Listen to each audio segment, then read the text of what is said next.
et je m'appelle Dr Abdoulaye Ba et je vous fais une petite vidéo de présentation. Et cette vidéo est destinée aux professionnels de la santé et qui ont l'habilité de faire un examen physique ORL chez les patients en fait. Donc c'est pour présenter un petit moyen et de faire en fait un examen physique et qui va beaucoup vous aider dans vos diagnostics en ORL. Donc c'est un moyen diagnostic utilisé, je pense, même si historiquement c'est ancien, mais ces derniers temps ça a été beaucoup plus amélioré quoi, en fait, donc et beaucoup plus simplifié encore, ce qui était beaucoup plus compliqué avant, où il fallait, s'il faut utiliser des grandes consoles de vidéos et tout. Aujourd'hui tout est simplifié, tu utilises juste des moyens de bord que tu peux même tenir en main et pour faire le diagnostic. Donc il n'y a pas de littérature médicale par rapport à ça parce que je n'apprends à personne et comment faire l'examen physique et de l'oreille, et ni aussi qu'est-ce que vous recherchez. Je suppose que le médecin ou les professionnels de la santé qui examinent les patients ORL savent déjà comment le faire. Oui, des étudiants jusqu'aux professionnels avancés quoi, en fait, pour présenter les produits quoi, en fait. Donc c'est ça. Et encore, cette vidéo n'est pas sponsorisée et je ne suis pas payé pour la présenter, c'est juste pour vous présenter ces produits pour ceux qui ne le connaissent pas encore quoi. Certains certainement connaissent le produit et avant moi, et moi je le présente juste à ceux qui ne connaissent pas le produit quoi, en fait, parce que je n'ai pas encore vu de vidéo par rapport au produit. Donc voilà. Et ce que je vais vous présenter, c'est juste, en fait, c'est ce produit. Encore dont je me réserve bien sûr de dire le nom, mais je sais que ce produit, c'est pour faire une otoscopie. Donc c'est un otoscope. C'est un otoscope, pas comme les autres, mais lui, vous pouvez l'utiliser directement sur l'ordinateur. Donc, et normalement, il vient avec un petit écran, mais si vous n'avez pas l'écran aussi, ou si vous voulez aussi une indépendance beaucoup lors de l'examen, vous pouvez utiliser votre ordinateur comme écran, espérant que votre ordinateur n'est pas loin de l'endroit où le patient doit examiner, parce que la distance ne doit pas être aussi supérieure que ça. Oui, et entre l'ordinateur et le patient, qu'il soit assis ou couché. Donc, en fait, c'est ce produit que je vais examiner. C'est juste ce qu'on va examiner, c'est juste en fait la vidéo, comment faire visualiser l'otoscope dans l'ordinateur sans utiliser d'autres logiciels trop sophistiqués quoi, avec les logiciels déjà qui viennent avec votre ordinateur ordinaire en fait, sans avoir à installer des logiciels supplémentaires en fait. Donc c'est juste. Et moi, en fait, j'apprécie beaucoup cet otoscope. Et pourquoi? Parce qu'il a une très grande résolution vraiment, et ils ont développé la technologie sur cet appareil. Et parfois, mais c'est vrai que il est fait pour examiner de près, quoi, en fait. De loin, vous n'allez pas avoir une très grande résolution, mais il est fait pour examiner de près. Mais quand vous examinez de près et vous avez tendance, tellement que la résolution est bonne, vous avez tendance à examiner des cellules, vous avez vu, au microscope. tellement pour vous dire. Et moi, je l'apprécie bien. Je ne sais pas pour vous aussi si tel sera le cas, quoi, en fait. Donc, mais cependant, ce que je peux conseiller, et, et ce n'est pas aussi mon conseil seulement, c'est ce qui est recommandé et avec l'utilisation de cet appareil, il est recommandé de l'utiliser avec l'autoscope ordinaire. L'autoscope ordinaire que nous utilisons tous les jours, et je pense que tout médecin le connaît, vous avez vu, même si ce n'est pas un autoscope avec caméra, hein, et que c'est juste le scope ordinaire. Et donc, comme ça, lui placé sur l'oreille du patient, et dans l'oreille du patient, comme ça, lui, il vient à l'intérieur de ce totoscope. Et qu'est-ce que ça, en fait, ça permet, et parce que les otoscopes ordinaires sont conçus de sorte que ils ne blessent pas le patient, quoi, en fait. Vous avez vu, non? Et vous avez une visibilité à l'œil nu, et, ou à travers une lens, comme on appelle une lentille développée ces derniers temps-là, qui couvre aussi en fait l'ouverture de l'otoscope, qui vous permet aussi de voir beaucoup plus grand, plus que l'œil nu à vider, quoi, en fait.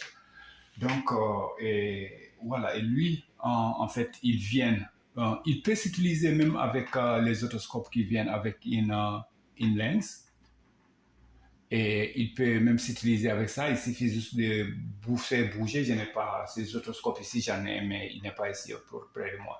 Il suffit juste de bouger en fait la lentille de cet otoscope pour pouvoir en fait introduire cela. Et rassurez-vous aussi que vous ne l'introduisez pas en profondeur plus que l'autoscope ordinaire.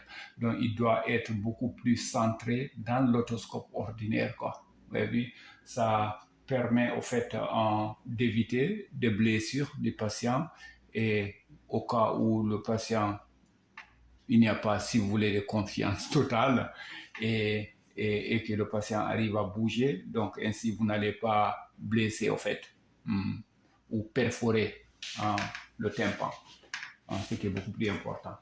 Donc, c'est ça l'importance de cadrer, au fait, cet otoscope dans l'autoscope ordinaire, en fait. Il permet de protéger le patient et avoir aussi une visibilité beaucoup plus nette de ce que j'ai examiné, quoi. Donc, c'est ça. Et le reste de la vidéo va se cadrer, en fait, pour visualiser, avoir les images d'ici. En fait, il y a une caméra ici, c'est très petit. Nous allons essayer de recueillir les images de cette caméra et, à partir de l'ordinateur. Et pour ça, il n'y a rien d'installation à faire. Il s'agit juste de brancher l'autoscope dans l'ordinateur, puis essayer. Et pour ça, nous branchons dans le port USB de notre ordinateur. Et voilà, c'est branché. Et qu'est-ce que nous allons faire? Et vous allez venir dans la caméra de votre ordinateur.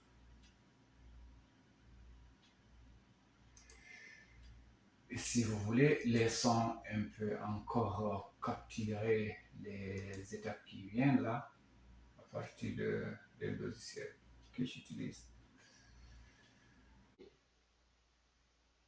Puis, ainsi, et vous avez déjà accès à la caméra, et votre ordinateur normalement a une caméra, et si c'est la caméra de l'ordinateur qui est par défaut, et comme ça, vous, par exemple, ici, c'est la caméra de l'ordinateur que j'utilise, qui visualise ça. Et si c'est la caméra de l'ordinateur qui est allumée, rassurez-vous en ce moment, c'est juste faire le switch, en fait, changer de caméra, et pour ça, vous venez ici, et vous changez la caméra, et ainsi, ce n'est plus la caméra de l'ordinateur qui va venir, mais plutôt c'est la caméra de ce. Mais quand vous voyez, regardez, quand vous partez de près, Regardez ça. Regardez. Vous avez vu, non? Et quand vous partez de l'oreille, excusez-moi, hein, voilà. Vous avez vu? Ça, c'est l'intérieur de mon oreille moi-même.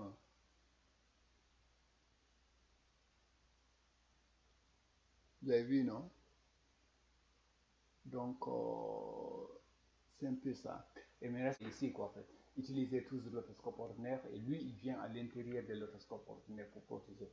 Parce que je pense que vous n'êtes pas appelé seulement à examiner des personnes très stables. Certains sont très instables, certains patients. Et quand vous touchez leur oreille, ils se remettent tout de suite. Ils font des mouvements. Certains sont des bébés et certains sont des fous. Et des malades mentales et tout cela, quoi. Donc, ce sont des facteurs qui vont beaucoup impacter votre examen physique, quoi. Donc, c'est pourquoi c'est essentiel d'utiliser l'otoscope ordinaire et introduire celui-ci dans l'otoscope ordinaire.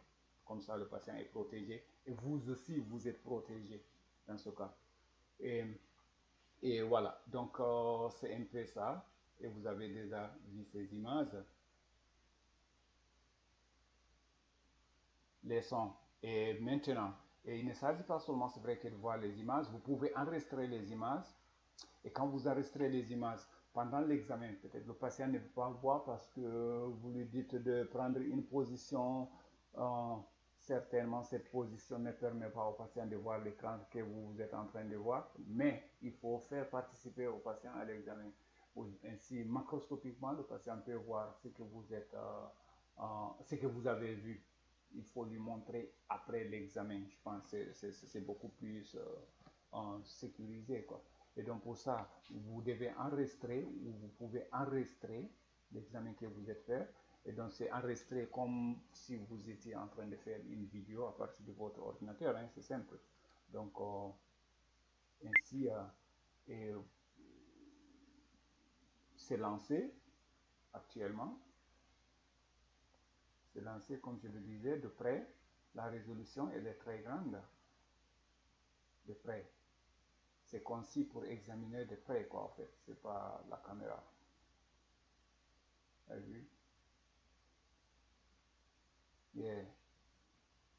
Ça me rappelle un peu les spy caméras là, en chirurgie endoscopique. Et donc, comme je le disais encore une dernière fois, voilà. Et ça, c'est l'intérieur. Et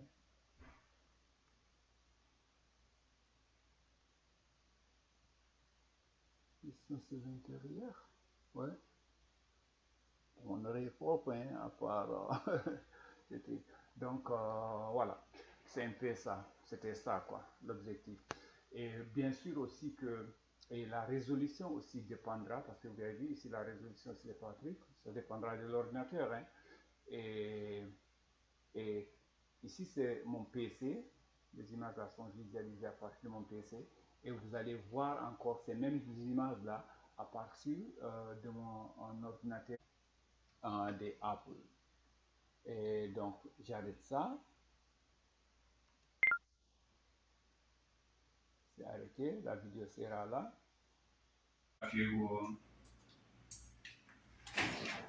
Ok. Et je vais le brancher juste au port en USB de e-book.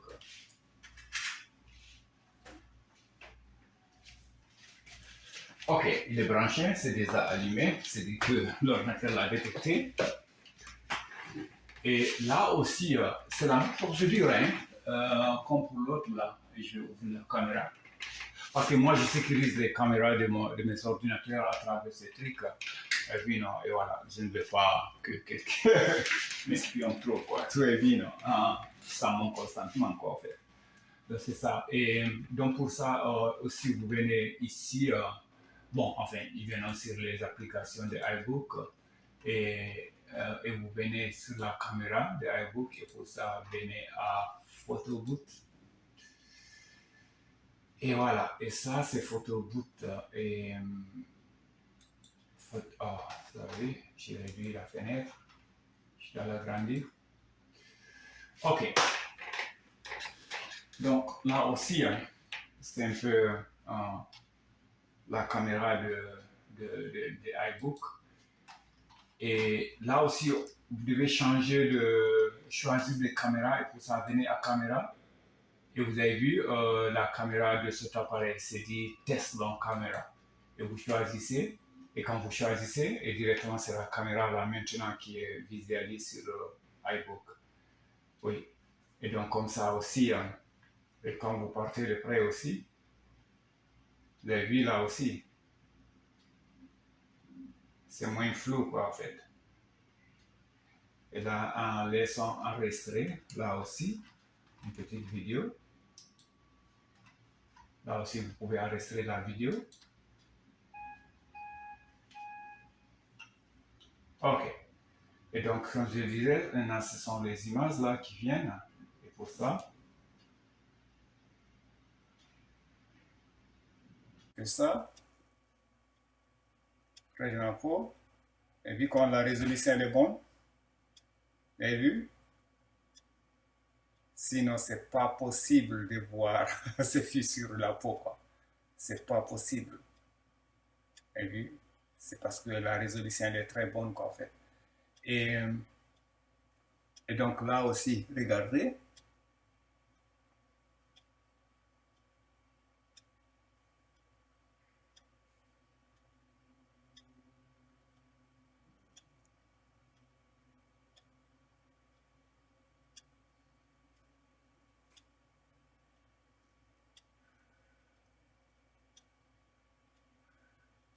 Et voilà, c'est un peu. Oui, c'est pas facile hein, d'utiliser, de nettoyer proprement l'oreille. Et j'utilise, je nettoie mes oreilles tous les jours, mais vous allez voir, il y a toujours un peu de sebo.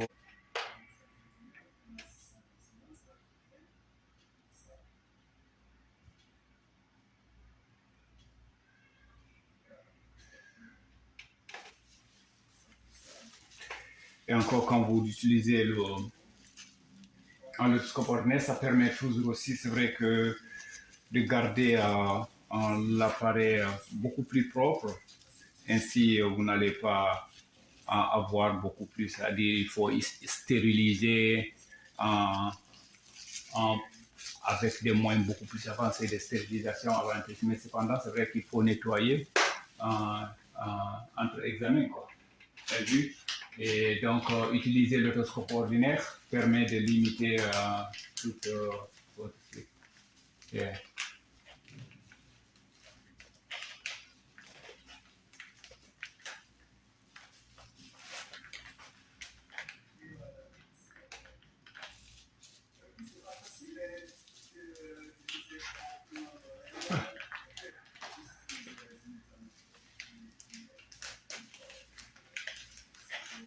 Donc, l'objectif de cette présentation était de vous présenter ce moyen-là, ce outil diagnostic est simple, concis simple, et je peux dire que aussi facilement accessible. Donc, il est très utile dans les démarches diagnostiques orales. Espérons aussi dans le futur qu'ils développeront un de ces arts aussi pour des examens aussi gynéco-obstétriques aussi, quoi, en fait. Il y a déjà aussi des conseils vidéo qui sont conçus pour des examens gynéco-obstétriques, mais aussi simples, je n'en ai pas vu. Et espérons aussi qu'il y aura un aussi développé comme ça et où on n'a pas besoin de prendre des appareils trop lourds, difficilement manipulables, mais plutôt des appareils qu'on peut directement brancher et envoyer aussi oui, à travers un spéculum et puis pour pouvoir examiner aussi un examen gynéco-obstétrique, je vais dire. Donc, espérons qu'il sera disponible dans le futur. Donc, l'objectif de cette présentation était de vous montrer cet outil et que j'apprécie beaucoup parce que non seulement il vous permet d'avoir des images de l'objet examiné et garder ces images dans le dossier patient, mais aussi il permet au patient de voir ce que vous êtes en train de voir Ainsi, le patient a la chance de voir les souris qui sortent de son oreille peut-être. Et puis, non. Donc, c'était ça, en fait. Donc, merci pour votre attention et je vous souhaite tous une très bonne journée. Et n'oubliez pas d'aimer, de liker et de partager aussi la vidéo pour les professionnels de la santé. Donc, comme ça, et je vous souhaite une très bonne journée et à très bientôt. Bye bye. Love.